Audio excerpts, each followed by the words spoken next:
સરિતા નીકળે, ધબકે છે ક્યાંક લક્ષ્મણની રેખાઓ, જ્યાંથી આજે પણ રાવણો બીતા નીકળે.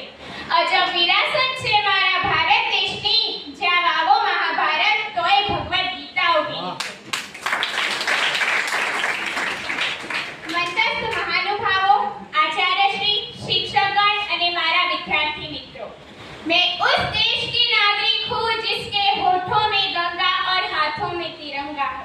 वो देश जो कभी सत्यम शिवम सुंदरम, कभी वंदे मातरम और कभी पंजाब सिंध गुजरात मराठा द्रविड़ उत्कल बंगाल कहलाता है.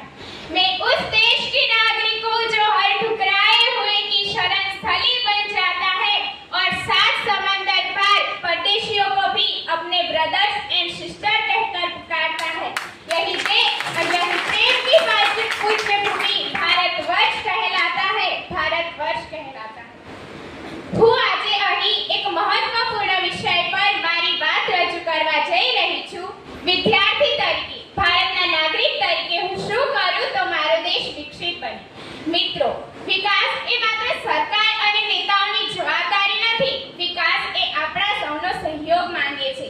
આજે હું એક વિદ્યાર્થી તરીકે મારી ભૂમિકા શું હોઈ શકે તેના વિશે ચર્ચા કરવા ઈચ્છું છું. પ્રથમ, હું શિક્ષણમાં શ્રેષ્ઠ બનવાનો પ્રયાસ કરીશ. શિક્ષણ એ કોઈ પણ દેશનો પાયો છે, પરંતુ માત્ર શિક્ષણથી જ દેશનો વિકાસ નહીં થાય. એની સાથે સાથે સારા ગુણો પણ હોવા જરૂરી છે. કેમ કે એક ફર્સ્ટ ક્લાસ ડોક્ટર એ સેકન્ડ ક્લાસ પતિ, થર્ડ ક્લાસ દીકરો અને ફોર્થ ક્લાસ ભારતીય નાગરિક પણ સાબિત થઈ શકે છે. ભારત એ વિશ્વનો સૌથી યુવાન દેશ છે. આપણા દેશમાં સૌથી વધારે યુવાનો છે, એટલે કે આપણે છીએ દેશની આવતીકાલ.